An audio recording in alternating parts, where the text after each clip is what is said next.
आणि शिवाय त्याच्यावरती अनेक सुविचार असायचे. राष्ट्रपर लोकांची इथे माहिती दिली जायची. तीन विशेष इथे लिहिले असायचा. असे सुंदर ज्यांचं हस्ताक्षर चांगलं आहे, शिक्षक किंवा विद्यार्थी हे फलकलेखन करायचं तेव्हा. तर त्या टायमाला कोणत्या शिक्षकांचं अक्षर चांगलं होतं? अजून एक आपण बघितलं असेल तर तेव्हा कुसळे सरांचं, पाध्ये सरांचं अक्षर खूप छान होतं आणि शिंदे सरांचं अक्षर छान होतं माझ्या काळामधल्या या शिक्षकांचं. हे खूप सुंदर असे त्यांनी आम्हाला घडवले. तुमच्या काळामधल्या अर्चना?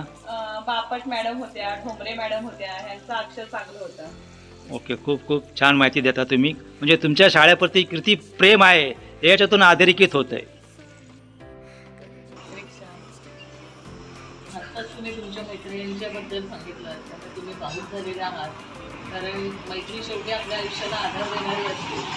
अजूनही त्याच्या काही आठवणी असतील आपल्या नुसत्या मैत्रिणींच्या, मित्रांच्या, तुम्ही सांगू शकता. जर तुमची मुलं त्या शाळेतून घडलीच असतील तर ते आता कुठल्या पदावरती कार्यरत आहेत ते सांगत होते. आता या टाटा कंपनीच्या शाळेमध्ये शाळेपासून मला बरीच म्हणजे मी स्वतः सुद्धा घडलीच आहे आणि त्याच्यामुळे माझी मुलं सुद्धा घडली. आणि म्हणजे अजूनही टाटा कंपनी आहे म्हणूनच आम्ही म्हणजे अजून विसरत नाही, शाळेला सुद्धा विसरलेलं नाहीये. आणि आता सुद्धा शाळेचं असं चालू आहे, त्याच्यामुळं आम्हाला खूपच असं वाटतं की एकदा तरी जावं शाळेत, एकदा तरी जावं, तिथं बघावं सगळं. मुलगी माझी आता त्याच शाळेत शिकून ती पण शिक्षिका आहे आणि मुलगा टाटामध्येच आहे परमनंट अजून. आणि आम्हीच फक्त म्हणजे असे टाटाला सोडून नाहीच आहे, टाटामध्येच आहे. आणि अजून पण एवढे का आत्ताची जी मुलं आहेत तरी सुद्धा ती आम्ही रिटायर जरी असलो तरी आम्हाला खूपच ती सांभाळून घेतात आणि आम्हाला कधी बसमध्ये कुठेही म्हणजे असं त्रास नाही, कधी आजपर्यंत आम्हाला कधीच कुणी अडवलेलं नाही. असं वाटतं आपण एक बंगला बघतोय, सिनियर कॅम्प आहे. इथे अनेक ऑफिसर्स वगैरे राहायचे, शिक्षक राहायचे. तर आपल्या टाटा विद्यालयामध्ये जे शकुंतला जोशी म्हणून प्रिन्सिपल होत्या, ज्या PhD झालेल्या होत्या, डॉक्टर शकुंतला जोशी, आणि ह्या सगळ्या ह्या बंगल्यामध्ये राहत होत्या. आणि इथे आम्हाला असं दिसतं की ह्या समोरच्या बंगल्यामध्ये आमचं रात्र थोडी सोंगफार म्हणून इथे नाटकाची प्रॅक्टिस होत होती. इथे कुलकर्णी कंपाऊंडर राहायचे या बंगल्यांमध्ये. आणि मग तिथे आम्हाला चहा वगैरे जर का संध्याकाळच्या वेळेला, रात्रीच्या वेळेला लागला प्रॅक्टिस करताना, तर आम्ही जोशीबाईंकडे यायचो आणि तिथे चहा उकळून घ्यायचो. आणि जोशीबाई आमच्या नाटकातून त्यांनी काम केलेलं होतं रात्र थोडी सोंगफार याच्यामधून. तर जोशीबाई आम्हाला चहासाठी खूप मदत करायच्या.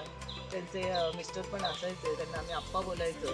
आणि असं जोशीबाई आपल्या ह्या टाटा विद्यालयाच्या या इथे मुख्याध्यापिका म्हणून कार्यरत होत्या आणि त्यांना राहण्याची सोय कंपनीने या बंगल्यात केली होती.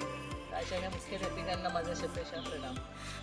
आपलं जोशीबाईंचं घर इथे आपल्याला आठवत असेल, अनिल, भास्कर, हेमा गावडा.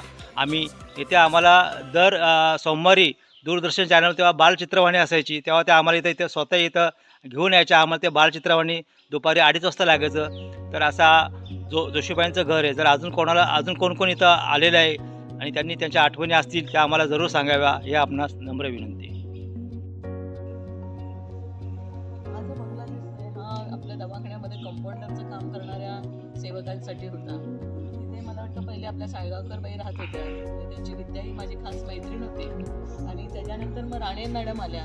त्याच्यानंतर आपल्याकडे कुंभार होते, बाहुलीकर होते. आणि अशा प्रकारे जे कंपाऊंडरचं काम करणारे जे दवाखान्यातले लोक होते त्यांच्यासाठी ही राहण्याची सोय कंपनीने दिली होती. आणि आपण कोरोनाच्या काळामध्ये बघितलंच असेल की जीव वाचवण्यासाठी कंपाऊंडर लोकांनी खूप मेहनत केली. आणि असे हे कंपाऊंडर आपल्याला इथे 24 तास उपलब्ध असायचे, जरी ते ड्युटीवरती नसले. म्हणजे मी आता मगाशी दवाखान्यामध्ये असताना एक माझा एक्सपिरियन्स सांगितला की रात्री त्या मुलीच्या कुठला तरी साहेब होता आणि त्या मुलीच्या घशामध्ये तेलाचं जे झाकण गेलं, त्यामुळे राणेबाई मात्र रात्री पण 11 वाजता उठून आल्या होत्या. म्हणजे त्यांना असं ड्युटीचं बंधन नव्हतं की माझी 8 ते 5 ड्युटी आहे, तर त्या 24 तास हे लोक आपल्यासाठी उपलब्ध असायची. आणि खरोखर हे देवदूत आहेत. आहे आजची आपल्या कॅन्टीनची अवस्था. आज रेखाताईंनी आपल्याला सगळी ती इथे काय काय व्यवस्था तिथे आपल्या सर्वांना सांगितलेली आहे. जर तुम्हालासुद्धा काय याच्या आठवणी असतील तर मला अजून एक आठवण शेअर करायची ठाकूरसिंग सोळंकीबद्दल. ठाकूरसिंग सोळंकी आज आपल्यामध्ये नाही आहे. कान्या, आपण त्याला कान्या बोलायचो. त्याने एक गोष्ट सांगितली होती शाळेमध्ये असताना. एक कावळा होता, तो दगडूकडे गेला आणि मग त्यांनी दगडूचा वडा खाल्ला, अशी त्यांनी गोष्ट सांगितलेली आहे. तर तीसुद्धा आज आठवण आलेली आहे. तर या सर्व सुंदर आठवणी आम्ही आपल्यासोबत घेऊन येत आहे, मी आणि रेखाताई. जर अजून कोणाला याच्या आठवणी असतील तर त्यांनी आमच्यासोबत यावं. उद्यासुद्धा आम्ही इथे येणार आहेत. तर आपण जर येणार असाल तर कृपया आपल्या टाटा पॉवर ग्रुपवर मेसेज करा. आता आपण जाणार आहे पुढील ठिकाणी. तुर्तास धन्यवाद. त्याशिवाय आपल्याकडे हे रॉकेलचं इथे असायचं, इथे रॉकेलला दिल्या जायचं आपल्याकडे. आणि त्या रॉकेलचा सप्लाय इथे आपल्याकडे टाक्या असायच्या, इथे या बाजूला आपल्या टाक्या असायच्या रॉकेलच्या, आणि त्याच्यामधून सप्लाय इथे व्हायचं. आणि एका मापामधून आपल्याला इथे रॉकेल दिल्या जायचं. आणि मग संबुदात्यामध्येच नळ बंद करायचं आणि मग फेस आला का बोलायचं की तुझं माप भरलं. मग आम्ही त्यांच्याशी भांडायचं, अरे संबुदात्या फेस आलाय, त्याला फेस आलाय, तो रॉकेल अजून होत म्हणून. अशी भांडणं पण इथे व्हायची. तर त्यामुळे सगळे आपले एकजुटीने इथे असं आपण इथे राहायचो या गावामध्ये. आणि आज आपण त्यांच्याशी काही सिंडिकेटवाल्यांशी आज पण कॉन्टॅक्टमध्ये मी असते. ते आपल्याला बोलवतात त्यांच्या मुलांच्या कार्याला वगैरे, किंवा कुठे भेटले तर निदान ओळख तरी देतात. ही लोक अशी जिव्हाळ्याची लोक कुठेच भेटणार नाही, जी भ्युप्री कॅम्पात भेटली आपल्याला. मी भ्युप्री कॅम्पच्या पोस्ट ऑफिसमध्ये आलेली आहे. हे पोस्ट ऑफिस आहे, पण इथे राहण्याचं घर पण होतं, कारण पोस्टमन आहेत किंवा पोस्ट मास्टर आहेत, ते लांबून कुठून तरी यायला नको म्हणून आपल्याकडे अशोक देशमुख हे पहिले आपल्याकडे गायकर हे होते, म्हणजे गायकर बार्शींचे एक नातेवाईक होते गायकर, ते इथे पोस्ट ऑफिसला होते मास्तर म्हणून. त्यानंतर देशमुख आले, आपले अशोक देशमुख हे पोस्ट मास्टर म्हणून इथे आले. आणि त्यांना इथे राहण्याची पण सोय होती, त्यांचं कुटुंब इथे राहत होतं. आणि इथे सगळ्यात छानपैकी असा टेबल होता. आणि मग तिथून ते पोस्टाचं काम करायचं. आपलं भोंडू हा आपला पोस्टमन होता. पोस्टमन किती योगदान देतो बघा. म्हणजे मला एक कविता आठवली, पिला पिला थैला थैला पत्र बांटने आता है, ये मुसीराम डाकिया सबकी चिट्ठी लाता है, सर्दी हो या गर्मी हो पानी गिरता झरझर झर, चला जाएगा नीर उठेगा चिट्ठी देता घर घर घर. एक छोटीशी त्या शाळेतली कविता मला पोस्टातून अचानक आठवली. आणि हा म्हणजे तो पोस्टमन आपल्यासाठी योगदान आहे. आज आपण मोबाईल आहे, आज आपण व्हिडिओ कॉलिंगने आपल्याकडे भेटू शकतो, 1 सेकंदामध्ये आपण एकमेकांच्या संवाद साधू शकतो. पण तेव्हा पोस्टमन हा आपल्यामधला, आपल्या नातेवाईकांमधला दुवा होता. आणि तो त्या सायकलीवरती त्या पोस्टचं ते खाकी ड्रेस घालून त्या सगळ्या चिठ्ठ्या वगैरे घेऊन त्या सायकलीवरती दगडू पोस्टमन आमचा यायचा. आणि आनंदाच्या बातम्या, दुःखाच्या बातम्या आमच्यापर्यंत पोचवायच्या. दुःखाच्या बातम्या आल्यानंतर शरीर हलबलून जायचं सगळं. आणि मग ते तार घेताना हात कापायचे. पण नंतर आनंदाची बातमी पण घेताना चेहऱ्यावरती हास्य आणणारा फक्त आमचा दगडू होता. आणि आता हा पोस्टमन आमची खूप सेवा करायचा. अशोक देशमुख आमच्या सेवेला इथे तत्पर होते. अशोक देशमुख सिंडिकेटमध्ये पण आपल्या काम करत होते, पण इथेही काम करायचे ते. आणि त्यांची ते टेबल असायचा, त्या टेबलामधून ते लोक, ही जी खिडकी दिसते आपल्याकडे, या खिडकीतून सगळा व्यवहार व्हायचा. म्हणजे संचयनी असायच्या, शाळेच्या मुलांच्या संचयनी इथे काढल्या जायच्या, त्यातून बचत व्हायची. त्या मुलांना इथून बचतीचा धडा शिकवला जायचा. आमच्याही काही बचती इथे असायच्या. बचत करण्याची जी संकल्पना आहे की आयुष्यामध्ये भविष्यामध्ये जर का मला पैसा हवा असेल तर मला ही वास्तू शिकवते. इथे बचत करायचं आम्हाला शिकवतात आणि ह्या वास्तूने आम्हाला बचत करायचं आयुष्यामध्ये शिकवलंय. असं एक सुंदर आमचं असलेलं पोस्ट भ्युप्री गावचं एक भ्युप्री कॅम्पचं पोस्ट खातं होतं इथे. इथून विजय नंतर मग दगडू नंतर त्याचा मुलगा विजय, त्याला आम्ही बाळा बोलायचा, हा पोस्टमन झाला. आणि मग इथूनचं पोस्टमन इथूनचं ही जी संकल्पना होती पोस्टाची ती आजही चालू आहे. पण ही वास्तू इथे खराब झाली, मोडकळी झाली, म्हणून इथूनचा पोस्टमन आज आपण शाळेमध्ये आपण तो शिफ्ट केलेला आहे. आणि पोस्टमनची जी सेवा आहे, पोस्ट मास्टर आणि पोस्टमन आजही या वास्तूमध्ये सेवा करत आहेत. हे अभिमानास्पद आहे. हे जे ठिकाण आहे हे संवेदनशील ठिकाण आहे की इथून संवाद साधला जायचा. की तेव्हा मोबाईल नसायचे आणि एकच फोन असायचा आणि तो फोन इथे ठेवला जायचा.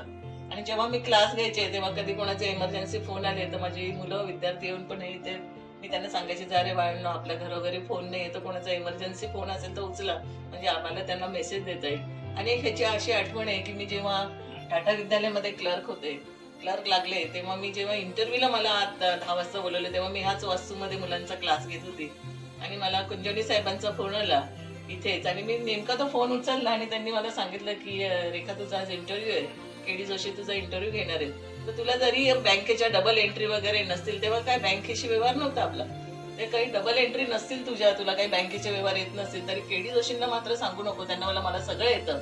आणि म्हणून अशा प्रकारे मला जो आयुष्याच्या पहिल्या नोकरीचा जो कॉल आला ना तो या फोनवरनं आला होता. आणि म्हणून मी त्यांना धन्यवाद मानते भिंतीला. खरोखर माझ्या लाईफची सुरुवात त्या भिंतीवरनं झाली.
आपण आता सध्या आपल्या शाळेच्या समोर मेंढलच्या समोर जे कॅन्टीन होतं, पूर्वी इथून सगळ्यांची भूक भागली जायची.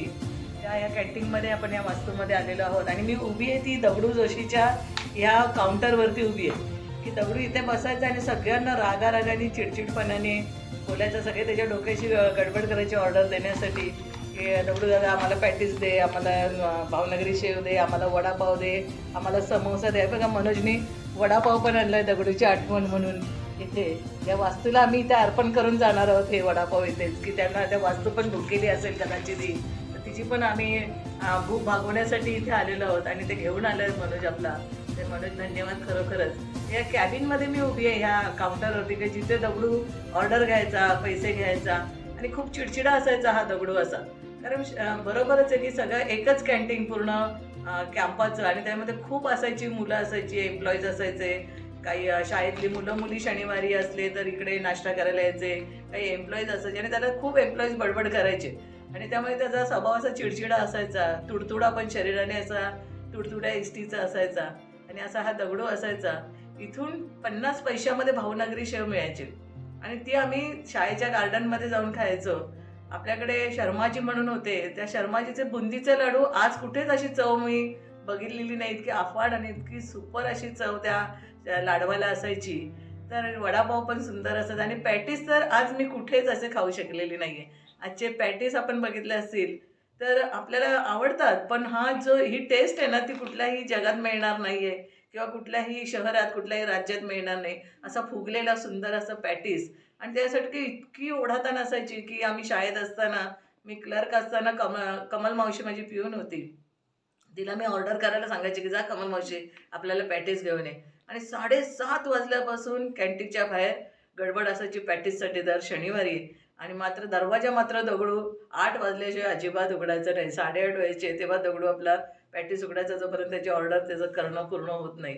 अशी सुंदर सगळ्यांची भूक भागवणारी होती. इथे शिंदे होते जे एम्प्लॉईज म्हणजे जे वर्कर होते आपल्या गावातले आजूबाजूचेच होते. कराळे मामा होता, शिंदे होते, दिनेश शिंदेचे वडील होते इथे. परत आपल्याकडे असले अनेक गावामधले जे टेम्पररी बेसवर काम करणारी जे लोक होती, कराळेवाडीची, तापकीरवाडीची, भिवपुरीची, ती सगळी इथे असायची. जयराम असायचा इथे. तर ही लोक सगळी इथे आपल्याला मदत करण्यासाठी किंवा आपली भूक भागवण्यासाठी त्यांनी योगदान दिलेलं आहे त्या लोकांनी. तर त्यांना एकदा नमस्कार करते. पहा या 2 माजी विद्यार्थ्यांनी किती छान डान्स केला. तुम्हाला या डान्समधून तुम्हाला काय आठवलं? तेव्हाची शाळा आठवली, तेव्हाचं सगळं गॅदरिंग आठवलं, सगळा मेकअप वगैरे. आणि ही आमचा मेकअप करायची रेखाताई, ते सगळं आठवलं. एकदम म्हणजे खूप मस्त वाटलं की तेव्हा जसं शाळेत होतो ना तेव्हा असल्यासारखं वाटलं. एकदम आनंद झाला एकदम. 3 मार्च कार्यक्रम हा आपला नेहमी संध्याकाळी असायचा, हे तुम्हाला आठवत असेल. त्याच्यामुळे आपल्याला ती आठवण अजूनही येते आणि सतत आपल्याला आठवण येणार आहे. तुम्ही खूप छान म्हणजे अजूनसुद्धा तुम्ही त्या शाळेच्या विद्यार्थ्यांनी म्हणून तुम्ही त्या रमल्या, त्याबद्दल तुमचं खरंच मनापासून खूप खूप कौतुक करतो मी आणि तुम्हाला खूप खूप धन्यवाद देतो. आणि असेच तुम्हाला नवीन नवीन व्हिडिओ पाहिजे असेल तर माझ्या चॅनल तुम्ही सबस्क्राईब करा. आता टाटा विद्यालय बिरपूरमध्ये अजून भरपूर आठवणी आहेत, त्या तुम्हाला नंतर येतीलच. आणि हा मला ना दादाचे सुद्धा आभार मानायचे आहेत की त्याच्यामुळे आम्हाला इथे यायला मिळालं आणि सगळं हे अनुभवता आलं परत एकदा. तर थँक्यू दादा, थँक्यू सो मच. चॅनलला लाईक करा, कमेंट करा, शेअर करा.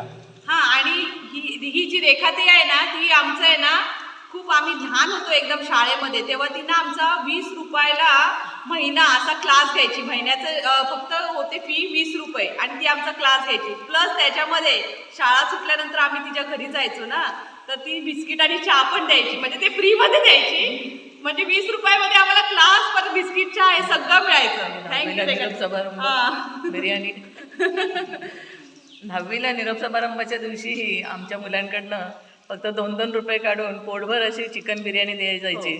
आणि अर्चनाची मम्मी द्यायसाठी मदत करायची. जांभूळकर वहिनी, पवार मावशी या देखील आम्हाला त्या स्वयंपाकासाठी मदत करायच्या. त्यासाठी आम्ही डॅम हे स्वीकारायचो, जंगल स्वीकारायचो. तिथे आम्ही पार्टी दिली जायची आता 10वीच्या निरोप समारंभाच्या वेळेस मुलांना. खूप धमाल केली, खूप धमाल केली. खूप खूप छान अनुभव आहे त्या शाळेबद्दल. तर ही शाळा आम्ही कधी विसरू शकत नाही आहे. या शाळेच्या भरपूर आठवणी आहेत, भरपूर म्हणजे इतक्या आठवणी आहेत. आता जसे जसे मित्रमैत्रिणी जपतील तसं त्यांना इथे मी घेऊन येणार आहे आणि या शाळेबद्दलच्या आठवणी तुमच्यापर्यंत पोचवणार आहे. तर तुर्तास धन्यवाद, खूप खूप धन्यवाद.